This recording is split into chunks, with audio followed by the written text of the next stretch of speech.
Bonjour à tous. Très heureux ce matin d'être dans la maison de Dieu. Et alors qu'on était en train de chanter les louanges du Seigneur, eh bien je pensais que on se sent vraiment comme chez nous à la maison. C'est vraiment comme dans notre petite église.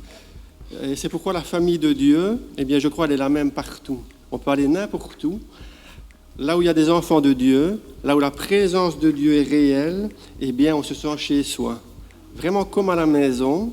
Et alors on est bien accueillis. Alors merci pour votre invitation ce matin. Merci pour votre accueil. Et donc c'est le pasteur Baudouin-Galanty qui devait prêcher ce matin, mais il viendra la semaine prochaine. Mais il m'a chargé de vous transmettre les salutations de l'église de Grasse-Sologne. Et donc c'est un plaisir pour moi de partager avec vous la parole de Dieu. Et donc ce matin, je lisais ma Bible.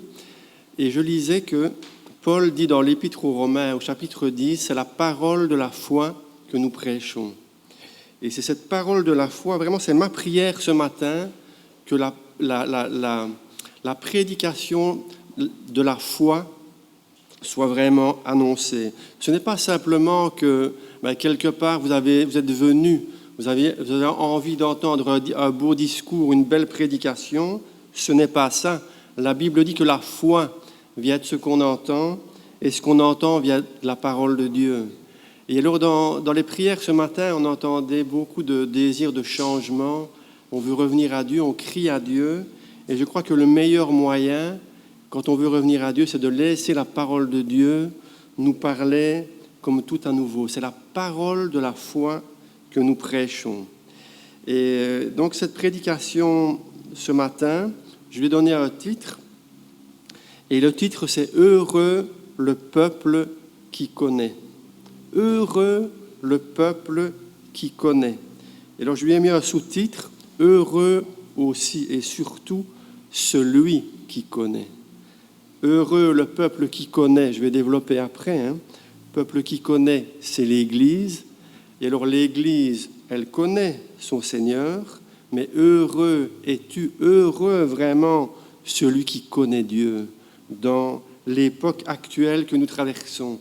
Et comme disait Patrick au début de la réunion, il y a ce coronavirus qui nous est tombé dessus il y a quelques mois, et on a vraiment été éprouvés dans tous les sens. On n'a jamais vraiment connu ça.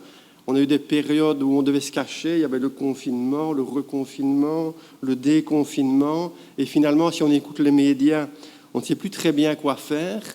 Alors la parole de Dieu nous dit ce matin, plutôt que de se laisser influencés par la radio, par la télé, par les journaux, par n'importe quel média, soyons ce matin plutôt influencés, renouvelés par la parole de Dieu. Alors, dans ce que nous traversons, il y a deux comportements comme ça qu'on peut remarquer. Il y a ceux qui ont très très peur, qui se cachent, qui ne bougent plus, parce que c'est vrai, ça peut faire peur, si on voit les gens qui sont hospitalisés, ils sont dans un état assez terrible, il y en a même qui meurent, donc ce n'est pas rien. Et de l'autre côté, il y a ceux qui n'ont pas peur du tout et qui font n'importe quoi. Je veux m'amuser et je veux surtout en profiter.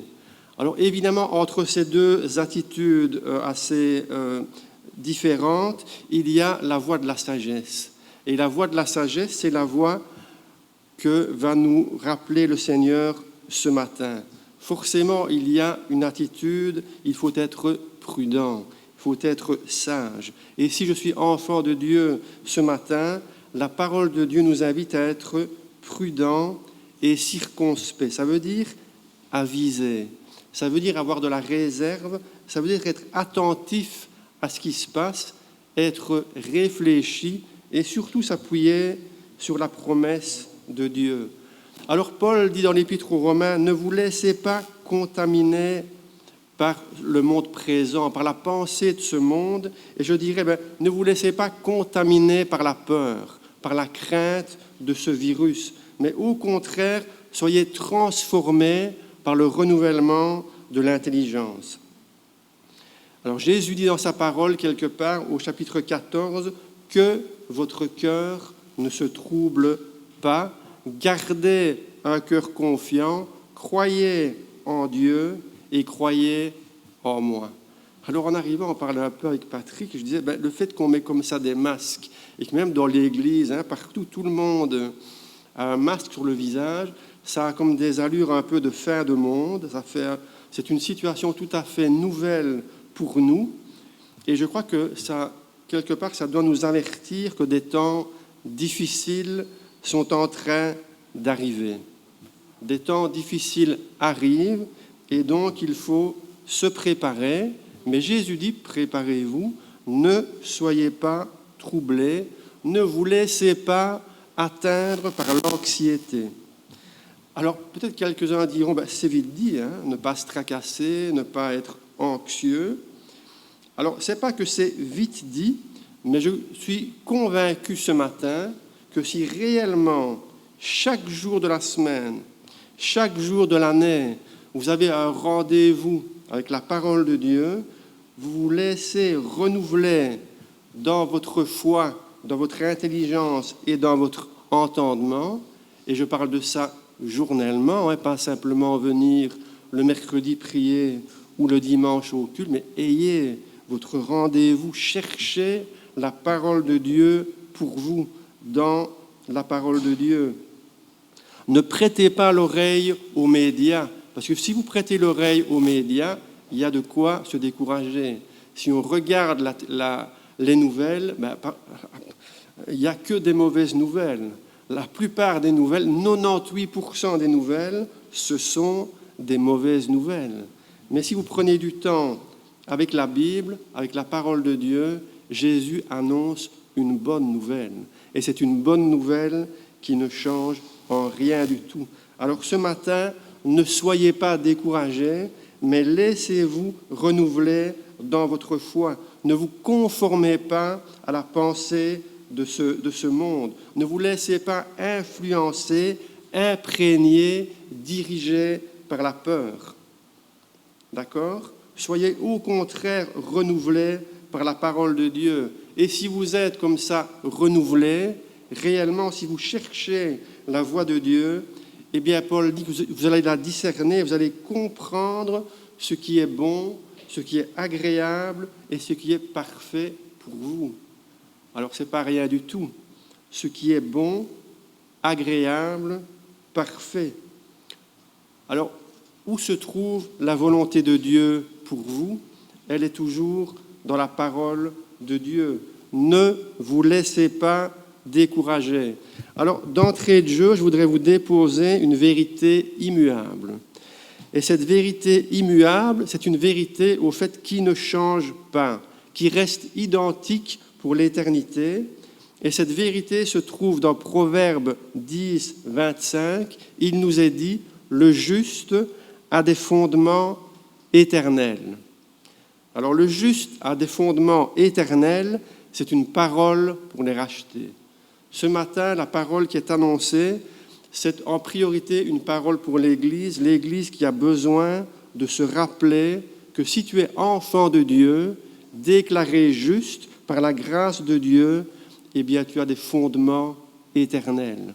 Le fondement sur lequel tu as bâti ta vie depuis que tu es enfant de Dieu, c'est un fondement inébranlable. C'est un fondement qui va se continuer dans l'éternité. Alors notre fondement à nous, c'est la parole de Dieu. Et je voudrais vraiment insister sur la méditation de la parole de Dieu.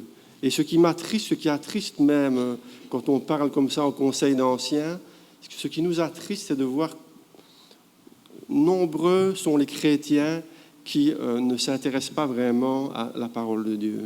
Donc on vient comme ça, on lit un peu sa Bible dimanche, elle est à la maison, mais on ne s'intéresse pas plus que ça. Or, vous aurez une partie comme ça à l'Église, vous aurez une partie du conseil de Dieu pour vous, mais l'essentiel, c'est dans l'étude et la méditation. C'est dans votre prière et votre recherche personnelle. Alors, ça nous attriste. Alors, je dirais, arrêtez d'attrister les hommes de Dieu. Je voudrais que ce matin, on puisse méditer ensemble une partie du psaume 89. Et je vais vous le lire. Je ne sais pas si ça va s'afficher là-bas. Oui. Donc, psaume 89, à partir du verset 12. C'est comme à la maison, je perds mes affaires. Voilà. À partir du verset 12. Et ce n'est pas un psaume de David, c'est un psaume d'Étan l'Ezrakite. Voilà. On lit à partir du verset 12. C'est à toi qu'appartiennent les cieux et la terre. C'est toi qui as fondé le monde et ce qu'il renferme. Tu as créé le nord et le midi. Le Tabor et l'Hermon se réjouissent à ton nom. Ton bras est puissant, ta main est forte, ta droite élevée. La justice et l'équité sont la base de ton trône. La bonté et la fidélité sont devant ta face.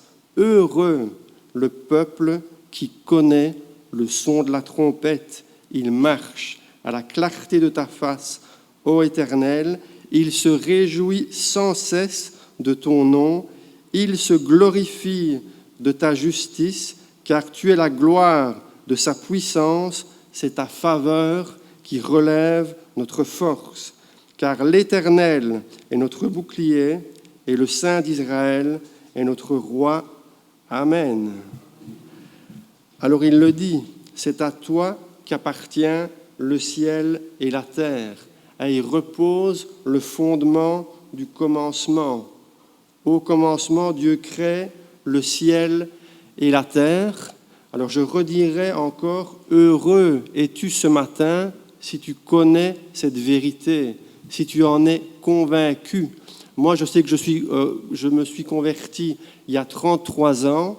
Ce n'est pas qu'on m'a dit ou qu'on m'a expliqué avec des équations bien compliquées que le Seigneur a vraiment créé le ciel et la terre. Non, c'est le Saint-Esprit qui m'a révélé un jour que ce qui était écrit dans la parole de Dieu est vrai. Et si je ne crois pas que l'Éternel, au commencement, a créé le ciel et la terre, je ne pourrais pas croire la suite de ce qui était écrit non plus. Alors je dirais la parole de la foi, elle commence tout au début, au commencement. Alors si l'Éternel a créé le ciel et la terre, le psaume dit, il a aussi tout créé de ce qui est dessus, et mon histoire et ton histoire est dedans. Ça veut dire que l'Éternel, il connaît tout. Au commencement, Dieu crée le ciel et la terre. Il dit, tu as fondé le monde et ce qu'il renferme. Il connaît toute mon histoire, mais il connaît toute ton histoire aussi. Quelquefois, on croit que les bénédictions, c'est pour les sanctifiés de l'Église, c'est pour les bénis de l'Éternel. Et en réalité, moi, le Seigneur, il ne me dit rien, il ne me parle pas. Rien n'est plus faux.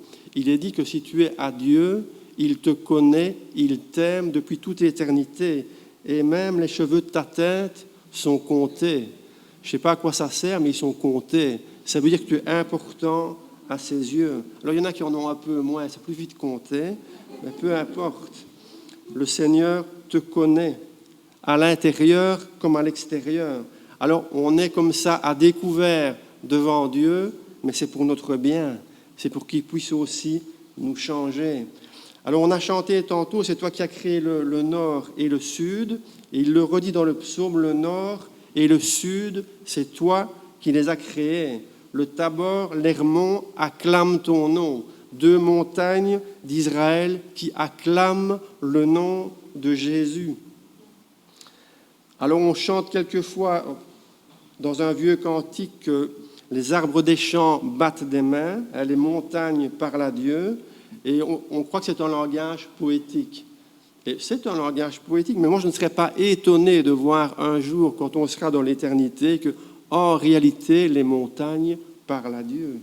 Pourquoi ? Parce que quand on lit la parole de Dieu, il est dit que toute la création souffre et elle attend. Elle attend comme nous, elle soupire à l'intérieur, elle attend la rédemption glorieuse des enfants de Dieu. Ça veut dire que toute la création connaît son Créateur. Quand on se balade dans la campagne, dans les bois, la création dans laquelle tu te balades, elle connaît Dieu, peut-être même plus que toi, plus que moi. La création connaît le Créateur, mais les hommes ne connaissent pas toujours. Alors on sait que tout a été abîmé depuis la chute, tout a été corrompu, et donc toute cette création, comme nous, elle souffre. Je dis, les hommes ne connaissent pas toujours, ça veut dire les non-chrétiens, les inconvertis. Les hommes ne connaissent pas cette bienheureuse vérité.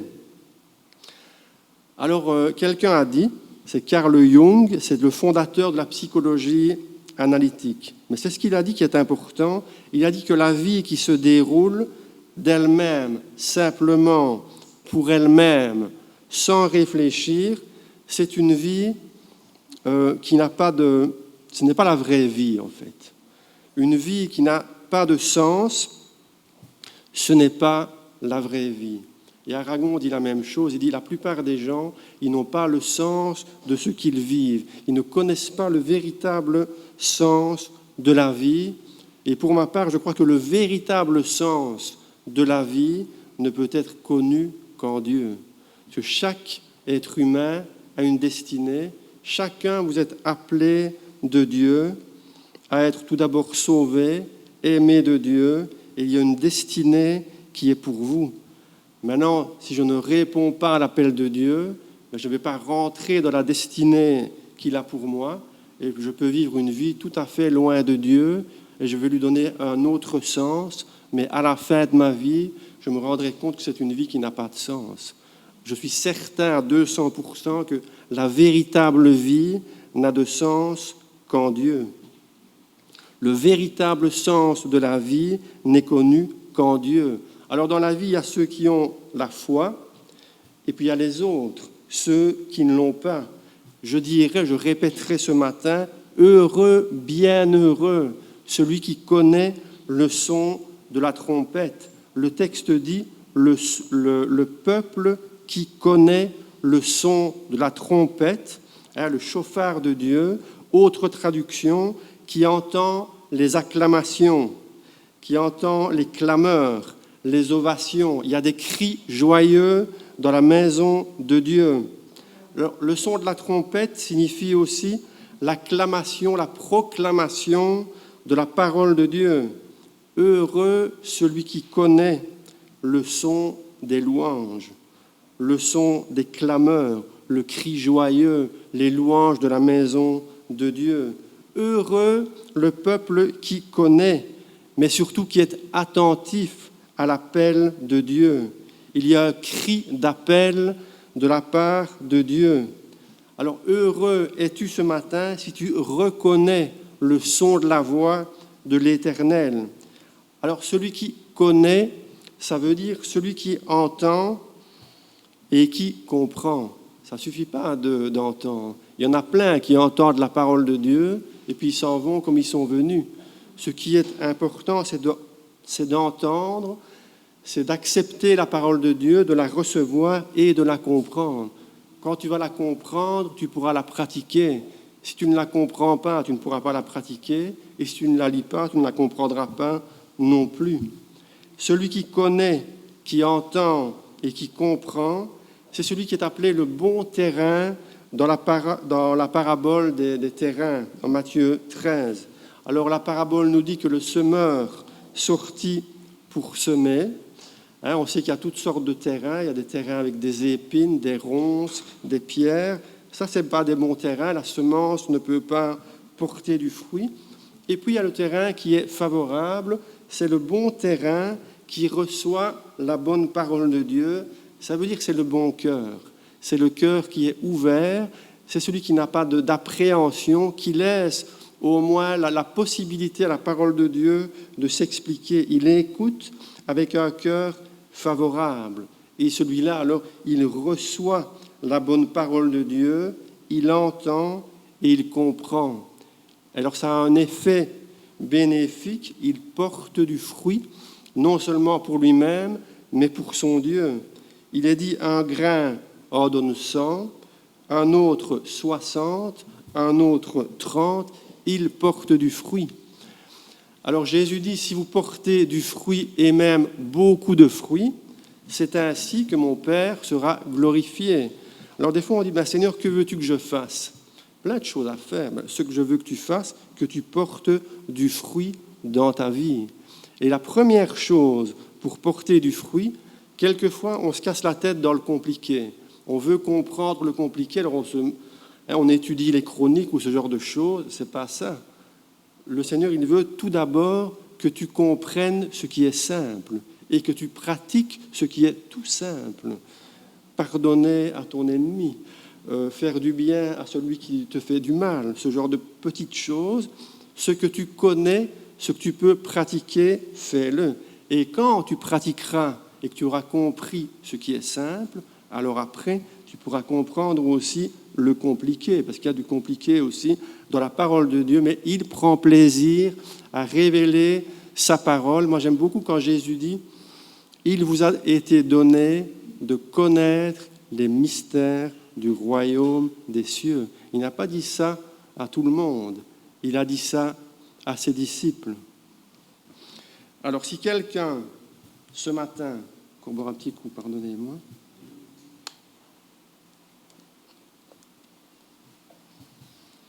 si quelqu'un aime Dieu, eh bien celui-là est connu de lui. Amen. Tu es connu de Dieu. Heureux celui ce matin qui connaît le son de la trompette. Pourquoi? Parce que tu marches à la clarté de la face de l'Éternel. Tu es dans la lumière de Dieu. Tu sais où tu vas. Tu marches à la lumière de la parole de Dieu. Tu connais. Tu marches tranquillement, tu n'es pas anxieux, tu n'es pas tracassé, tu marches tranquillement et humblement dans la justice et dans la vérité avec ton Dieu. Alors j'ai souligné, vous ne le voyez pas, mais dans mes notes, j'ai souligné dans la vérité. C'est le plus important. Jésus dira, je vous ferai connaître ma vérité, la vérité vous rendra libre. Alors, la première chose, quand on écoute la parole de Dieu, c'est d'avoir un cœur qui est vrai. Et ensuite, de pratiquer ce qui est vrai, de marcher dans la vérité. Quel est ton avantage maintenant si tu connais le son de la trompette? Quel est ton avantage? Eh bien, l'amour de la vérité, parce que c'est ça en fait, c'est l'amour de la vérité qui te maintient dans le droit chemin. C'est pas je vais faire des efforts parce que mon ennemi me casse les pieds, alors à force de m'efforcer, le Seigneur va m'aider. Non, ce n'est pas ça. C'est l'amour de la vérité qui va m'aider à pratiquer pleinement la parole de Dieu. C'est l'amour pour Dieu et pour sa parole. L'amour de la vérité te maintient dans le droit chemin. Tu sais où tu vas et tu ne peux pas t'égarer. La vérité, chaque jour, te rend, si tu as une vie qui plaît à Dieu, de plus en plus libre. Alors, le peuple qui entend la parole de Dieu, il est aussi invité, écoutez bien, à être le peuple privilégié de l'Éternel. Ce n'est pas les pauvres malheureux chrétiens qui sont, ils sont malheureux parce qu'ils doivent faire des choses qu'ils n'ont pas envie. Ils doivent lire un livre qui est compliqué avec toute une liste de choses qu'ils ne peuvent pas faire. Non, ce n'est pas ça. Si tu es enfant de Dieu, nous allons lire un passage qui se trouve dans le Deutéronome, donc dans l'Ancien Testament, Deutéronome 26, à partir du verset 18. Je ne sais pas si tu veux le mettre, donc Deutéronome 26, 18.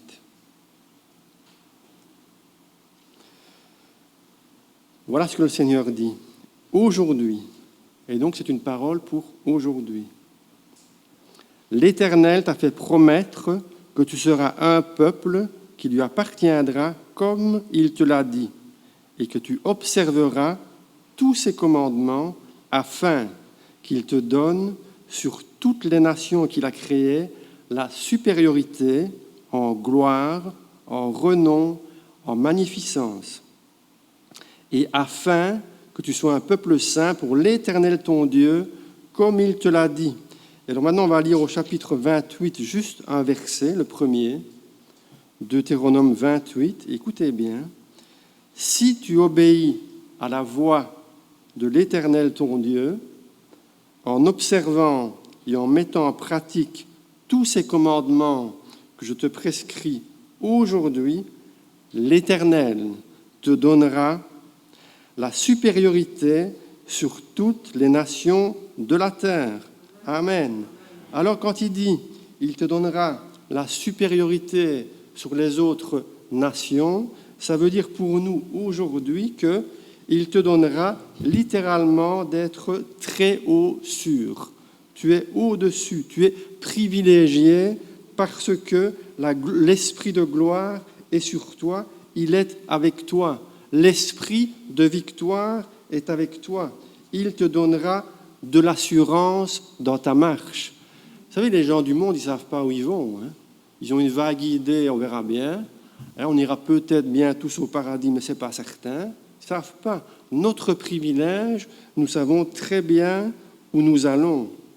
Il te donnera la supériorité dans le sens, toi, tu sais très bien où tu vas. Il y a un exemple que je prends quelquefois, c'est quand on va au funérarium ou aux funérailles, aux enterrements. Nous avons un avantage. Si tu es chrétien, si tu es de la famille de Dieu, tu perds un bien-aimé, ton avantage, tu sais que tu le reverras dans la vie éternelle. Notre avantage, c'est qu'on sait où nous allons. Alors que la plupart des gens, ils meurent et puis après, ils croient qu'il n'y a plus rien. On ne sait pas très bien. Et ils ont très peur. Ton avantage ce matin, tu n'as plus peur. Tu n'as plus à avoir peur. Amen. Et donc, il y a une bénédiction, mais il le dit, à celui qui obéit aux préceptes, à la parole de Dieu. Heureux aussi celui qui obéit. Alors, si tu obéis dans ce que tu connais, dans ce que tu sais faire, il dit, tu seras sans crainte quand la terre est bouleversée. Il y a le coronavirus, il est pour tout le monde, mais pour le chrétien, tu seras sans crainte, parce que ton Dieu est avec toi. Il t'arrivera seulement ce que le Seigneur permettra qu'il t'arrive. Alors, ayant de telles promesses, une telle espérance, Paul dit, nous usons d'une grande liberté. On est tranquille, on est bien, on n'a pas à s'inquiéter. Maintenant, ça c'est une parole pour le chrétien, pour l'enfant de Dieu. Heureux celui qui connaît, celui qui est réconcilié avec Dieu. Mais ça pourrait arriver aussi en tant que chrétien, je me suis éloigné et j'ai besoin de me réconcilier aussi avec Dieu. Et donc il y a une parole pour le chrétien qui est éloigné aussi et pour celui qui ne connaît pas et qui voudrait faire partie de la famille de Dieu, avoir cet avantage de connaître le son de la parole de Dieu. Vous connaîtrez la vérité, elle vous rendra libre. Si tu es libre, tu es heureux. Quel est ton avantage? C'est non seulement tu connais la vérité, mais tu connais celui qui s'appelle la vérité. Alors le monde entier, si vous êtes au boulot, à l'école, vous voyez bien, le monde entier, comme ça, est dans le mensonge, compromis, combine, mensonge de toutes parts. Bien nous préférons pratiquer la vérité. Alors les ténèbres, on va dire, sont épaisses aujourd'hui. Moi, je crois qu'elles vont encore s'épaissir. Ça ne va pas s'arranger comme ça. Heureux celui qui connaît la parole de Dieu, ça c'est pour nous, mais il y a quelque chose de terrible qui arrive. Alors heureux celui qui reconnaît le son, c'est aussi le son de la trompette qui dit que Jésus revient bientôt. Et ça c'est vraiment le mot de la fin. Heureux celui ce matin qui sera attentif au son de la trompette. Pour l'instant, il y a des rendez-vous. La trompette sonne pour qu'on se réunisse ici, qu'on se réunisse aux prières, aux prédications, aux réunions de l'Église. Mais il y a une réunion qui a lieu là au-dessus et la trompette va bientôt sonner. Alors j'aimerais qu'on lise ensemble, pour terminer, c'est le mot de la fin, dans la première épître aux Thessaloniciens, au chapitre 4, les versets 16 à 18.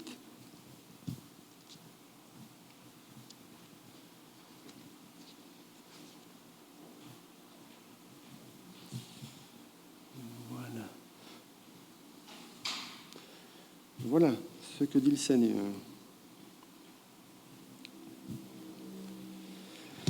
Car le Seigneur lui-même a un signal donné à la voix d'un archange et au son de la trompette de Dieu, descendra du ciel, les morts en Christ ressusciteront premièrement, ensuite nous les vivants, qui seront restés, nous serons tous ensemble enlevés avec eux sur des nuées. Amen. À la rencontre du Seigneur dans les airs, et ainsi nous serons toujours avec le Seigneur. Consolez-vous donc les uns les autres par ces paroles. Amen. Voilà, alors j'aimerais qu'on se lève maintenant et nous allons prier. Seigneur, nous te bénissons ce matin parce que c'est toi qui nous as réunis, c'est toi qui nous as appelés, Seigneur, à nous réunir, Seigneur, devant toi. Seigneur, merci parce qu'il y a d'abondante joie, Seigneur, ce matin devant ta face. Il est dit dans ta parole que là où 2 ou 3 sont assemblés en ton nom, tu es au milieu de nous. Seigneur Jésus, nous te disons le bienvenu. Saint-Esprit, merci ce matin d'être venu à ce rendez-vous. Merci pour le son de la trompette, Seigneur, qui a résonné. Nous sommes venus, Seigneur, au rendez-vous. Nous sommes venus entendre, Seigneur, les paroles de la foi. Les paroles qui vont, Seigneur, nous renouveler, Seigneur, dans notre marche avec toi. Alors viens nous faire du bien ce matin. Viens nous renouveler, Seigneur. Viens nous relever si nous sommes fatigués, Seigneur. Envoie, Seigneur, ton conseil ce matin et que nous puissions garder, Seigneur, ta parole dans nos cœurs. Seigneur, tu reviens bientôt. Alors prépare, Seigneur, nos cœurs. Prépare nos vies, Seigneur, à bientôt te rencontrer. Nous te louons, Seigneur, ce matin. Nous te disons merci parce que tu nous as jugés fidèles, Seigneur, pour recevoir les mystères de la parole. Alors ce matin, nous te disons merci, Seigneur, pour tout ce que tu fais et tout ce que tu vas faire encore. Sois glorifié, Seigneur, dans le beau nom de Jésus, pour ta gloire. Amen.